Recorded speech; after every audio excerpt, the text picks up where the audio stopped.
नमस्कार, आप देख रहे हैं न्यूज इंडिया। मैं हूं आपके साथ अंजलि रजावत और इस बुलेटिन की शुरुआत करते हैं इस बड़े खबर के साथ जो चमोली से है, जहां हादसे में अभी भी लोगों को बचाने का प्रयास किया जा रहा है, जो लोग फंसे हुए हैं। तो रेस्क्यू ऑपरेशन जारी है। अब तक जो जानकारी मिल रही कि इस हादसे में 50 श्रमिकों की जान बचाई गई, लेकिन 4 श्रमिकों की मौत की पुष्टि भी हुई है और हादसे में लापता मजदूरों की तलाश अभी भी जारी है। हादसे से पहले एक मजदूर के घर पहुंचने की पुष्टि हुई है।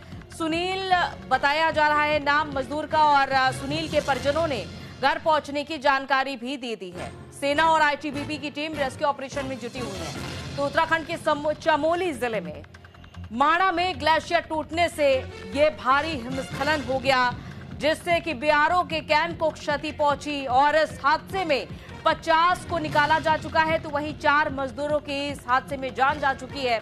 बाकी लापता मजदूरों की तलाश जारी है अभी भी। और वहीं एक मजदूर के हादसे से पहले ही बिना सूचना के घर जाने की भी पुष्टि हो गई है।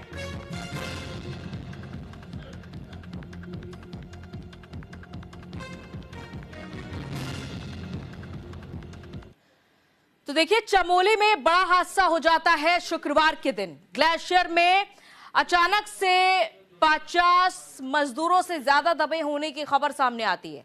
हालांकि रेस्क्यू ऑपरेशन 3 दिन से लगातार जारी है। आज भी रेस्क्यू ऑपरेशन जारी है, जिसमें कि 50 मजदूर बचाए गए। लेकिन दुख भरी खबर यह कि इन बचाए गए मजदूरों में से 4 की मौत की भी पुष्टि हो जाती है। कई मजदूरों की अभी भी तलाश जारी है और राहत बचाव के कार्य में बीआरओ, एनडीआरएफ, एसडीआरएफ और आईटीबीपी की टीम जुटी हुई है लगातार।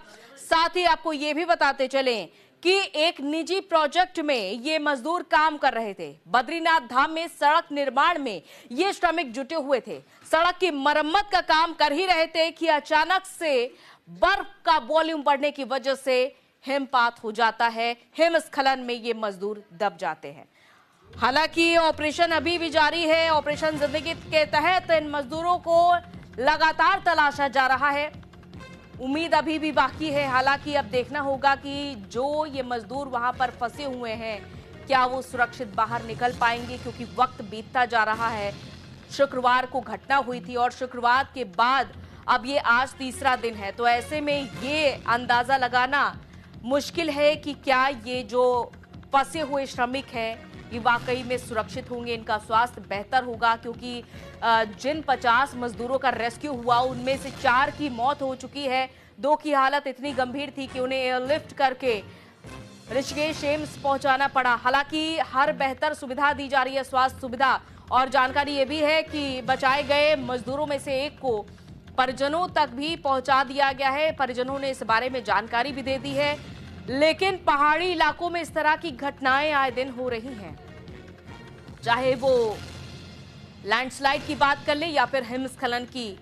और इससे पहले भी उत्तरकाशी में भी एवलांच की घटना हो चुकी है, जिसमें कि कई जिंदगियां फंस गई थी। और अब एक बार फिर से ये एवलांच सामने आया है और इस बार चमोली जिले के माणा गांव से ये एवलांच सामने आया है, क्योंकि जो हाई एल्टीट्यूड एरिया होते हैं वहां पर ये स्थिति बनी रहती है। इस तरह का खतरा बना रहता है कि कब बर्फ का वॉल्यूम ज्यादा बढ़ेगा, क्योंकि लगातार इन पहाड़ी इलाकों में बर्फबारी हो रही है। वजह यही है कि इन इलाकों में बर्फ की जो चादर है वो मोटी होती जा रही है, वॉल्यूम बढ़ रहा है बर्फ का, और कभी भी इस तरह की घटनाएं हो सकती हैं। लापरवाही यहां पर समझ सकते हैं कि एक तरीके से प्रशासन की भी रही, क्योंकि जिस तरह से रोड मरम्मत का कार्य चल रहा था उसे समय पर नहीं रुकवाया गया। हालांकि ये बीआरओ के ही जवान थे जो श्रमिक थे, और इसके अलावा एक निजी कंपनी के श्रमिक वहां पर कार्य में तैनात थे। और अचानक से एवलांच की घटना होती है और दुख भरी खबर यह भी कि 4 मजदूरों की जान चली गई। हालांकि रेस्क्यू किया गया 50 मजदूरों का, लेकिन इस रेस्क्यू में जो 50 मजदूर आए उनमें 4 मजदूरों की मौत की पुष्टि हुई है और 2 को एम्स रेफर किया गया है। अनुज अवस्थी हमारे संवाददाता जुड़ चुके हैं इस खबर पर। अनुज, जैसा कि आज भी ऑपरेशन जारी है, आपसे ये भी जानना चाहेंगे आज की फिलहाल क्या कुछ अपडेट है इस ऑपरेशन जिंदगी को लेकर। बिल्कुल, अभी तक की अगर हम बात करें तो कल देर रात तक क्योंकि 5 लोग थे, लेकिन एक व्यक्ति हिमाचल का है जो बिना बताए चला गया था वहां से। तो अगर हम काउंटिंग करें तो संख्या करीब 4 लोगों के फंसे होने की अभी भी बात चल रही है। और मुख्यमंत्री पुष्कर सिंह धामी 10:30 बजे राज्य आपदा प्रबंधन केंद्र पहुंचेंगे, जहां से वो पल पल का अपडेट भी ले रहे हैं। इसके अलावा कई हाईटेक जो टेक्नोलॉजी है, एसडीआरएफ की जो टीम है वो भेजी गई है, जो कैमरों से लैस है, वो टीम भेजी गई है कि अगर कहीं कोई व्यक्ति अभी भी, चूंकि 4 लोग अभी भी लापता है, तो उनको निकालने के लिए यहाँ से राजधानी देहरादून से टीम भेजी गई। चूंकि मौसम खुला हुआ है तो इस वजह से कोई ज्यादा दिक्कत तो नहीं आ रही है, लेकिन आज चूंकि तीसरा दिन है ऑपरेशन का, तो 4 जिंदगियां अभी भी फंसी हुई है, तो उनको निकालने के लिए जो जद्दोजहद लगातार जारी है। जी, जद्दोजहद लगातार जारी है और सीएम पुष्कर सिंह धामी भी कल चमोली में नजर आए थे, हालातों का जायजा ले रहे थे। लेकिन वहां पर अभी अनुज, कितनी टीमें वहां मौजूद हैं इस रेस्क्यू ऑपरेशन के लिए, और हेलीकॉप्टर्स का भी क्या सहारा लिया जा रहा है?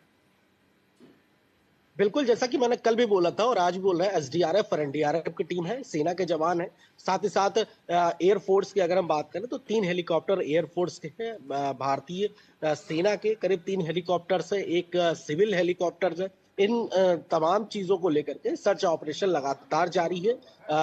वहां पे चूंकि बर्फबारी इतनी है कि इस वजह से सर्च ऑपरेशन में सबसे ज्यादा दिक्कतें का सामना करना पड़ रहा है, क्योंकि वो जो एरिया है, माड़ा गांव का एरिया, वो चीन और भारत का बिल्कुल बॉर्डर है, और इस बॉर्डर में जो है काम चल रहा था रोड मरम्मत को लेकर के। उसी समय एवलांच आया, तो लगातार ऑपरेशन भी जारी है, 4 लोगों को निकालने की जद्दोजहद अभी भी जारी है, और मजदूर जो दबे हुए। लेकिन काफी और वक्त बीतता जा रहा है अनुज, क्योंकि ये देखिए शुक्रवार से अब तक ये तीसरा दिन है, घटना बीते काफी घंटे बीत चुके हैं। तो ऐसे में बर्फ में फंसी वो जाने क्या वाकई में सुरक्षित होंगी उनकी जिंदगी, ये बड़ा सवाल है। बिल्कुल, सवाल बड़ा है। अब एसडीआरएफ और एनडीआरएफ और सेना के जवान लगातार जद्दोजहद कर रहे हैं, लोगों को निकाल रहे हैं। करीब करीब 20 फीट की जो जमी हुई है उसमें बर्फ, तो 20 फीट के बर्फ के बीच से निकालना अपने आप में एक बहुत बड़ा टास्क होता है। तो वहां से वो जो सेना के जवान है वो निकाल रहे हैं, एक एक व्यक्ति को निकाल रहे हैं। अभी 4 लोग फंसे हुए हैं। लगातार मुख्यमंत्री और शासन के अधिकारी अपडेट ले रहे हैं। चमोली का जिला प्रशासन भी वहां पे पहुंचा हुआ है, और एक एक करके लोगों को निकालने की जो जद्दोजहद है वो लगातार जारी है। क्योंकि आप बता रहे हैं कि जैसे कि 20 फीट की बर्फ जमी हुई है, बहुत मुश्किल होगा इस बर्फ को हटा पाना, क्योंकि घनत्व इतना ज्यादा हो जाता है। तो ऐसे में मशीनें भी काम करना बंद कर देती है, क्योंकि शुक्रवार की भी हमने कुछ तस्वीरें देखी थी जब बीआरओ की टीम मौजूद थी, वहां से बर्फ हटाने का कार्य कर रही थी। हालांकि ये अच्छी बात है कि अभी तक 50 से ज्यादा मजदूरों को वहां से निकाला जा चुका है, लेकिन थोड़ी एहतियात भी बरतनी जरूरी होती है ऐसे समय में, जब जाहिर है कि बर्फबारी भी हो रही है और हिमस्खलन हो सकता है। तो खासकर जो पहाड़ी इलाकों में कंपनियां तैनात हैं, उन्हें इस बात को भी समझना जरूरी है। बिल्कुल, चूंकि प्राइवेट कंपनी के मजदूर थे और साथ साथ बात करें बीआरओ के ही वो मजदूर थे, तो इस वजह से जो है, क्योंकि वहाँ सेना के जवान थे, सभी लोग थे, तो वहां पे लगा काम जारी था। हालांकि मौसम खराब था, मौसम विभाग ने जो है 3 दिन का अलर्ट भी जारी कर रखा था। मौसम खराब होने के कारण लगातार बारिश और बर्फबारी हो रही थी, लेकिन जो काम था वो रोका नहीं गया। तो ये निजी कंपनी का अपना फेलियर है कि वो काम क्यों नहीं रोका गया। लेकिन उसी के चलते ये एवलांच आया, क्योंकि एवलांच की तो चीजें नहीं मौसम विभाग ने बोली थी, लेकिन फिलहाल बर्फबारी और बारिश लगातार हो रही थी, पूरे प्रदेश में बारिश हो रही थी, उसी के तर्ज पे ये एवलांच आया और उसके बाद ये बड़ी घटना हुई। लेकिन अब जो है करीब 4 लोग अभी भी फंसे हुए, उनको निकालने की जद्दोजहद लगातार जारी है। जद्दोजहद लगातार जारी है, लेकिन जद्दोजहद उन लोगों के लिए भी जो फंसे हुए हैं। बहुत बहुत शुक्रिया अनुज तमाम जानकारी के लिए, क्योंकि 20 फीट के अंदर ऑक्सीजन की भी कमी होती है। तो ऐसे में अब देखना होगा कि ये ऑपरेशन जो इन मजदूरों को निकालने के लिए जारी है, कब तक अपने अंजाम तक पहुंच पाता है। इधर अगली खबर है आगरा से, जहां आगरा में लाउड स्पीकर पर पुलिस की